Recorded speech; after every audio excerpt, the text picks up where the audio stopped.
Donc, on va passer à la 5e partie de ce podcast, Christelle, où ce sont les questions flash. On va répondre le plus rapidement possible aux questions. Donc, j'ai quelques questions pour toi. Les questions, déjà le fameux débat que moi, à chaque fois. Je suis curieuse d'avoir ton avis là-dessus.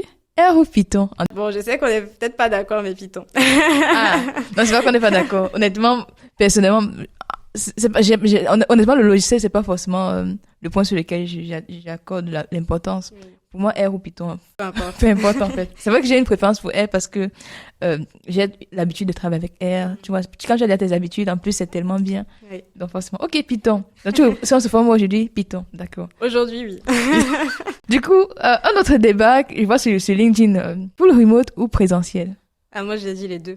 Les deux. Les Pourquoi? deux. Parce que le full remote, en fait, moi, personnellement, mon expérience personnelle, c'est qu'en full remote, je travaille plus, donc j'ai plus, ma productivité est plus élevée et je me concentre un peu plus.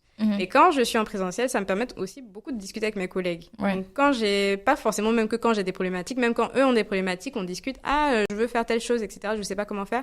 Et puis là, on se partage des tips, on se partage aussi du savoir, de la connaissance, et ça, je trouve que c'est primordial. C'est pas, moi, je pourrais pas faire du full remote parce que j'ai besoin de ces interactions-là avec les gens, avec les collègues, discuter justement de sujets et d'autres pour pouvoir continuer à apprendre, en fait. Super, ok.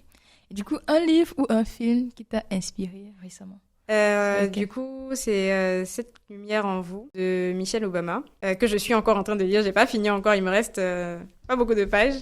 Mais je trouve que c'est un livre qui est très inspirant, en fait, parce que il permet de se rendre compte que même à un niveau élevé, professionnellement parlant, parce que Michelle Obama, quand même, première dame des États-Unis, on peut aussi avoir des doutes, mais elle donne aussi des clés pour pouvoir justement vivre avec ces doutes-là, ne pas forcément les éluder, mais vivre avec ces doutes et surtout les surmonter. Pour pouvoir aller plus loin. Donc, j'ai trouvé qu'en termes de développement personnel, c'était un livre qui m'a vraiment, vraiment plu. Je vais terminer sûrement bientôt.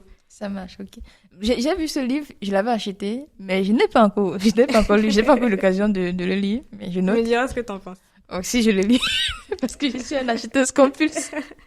Bon, bref, c'est pas de moi qu'on parle.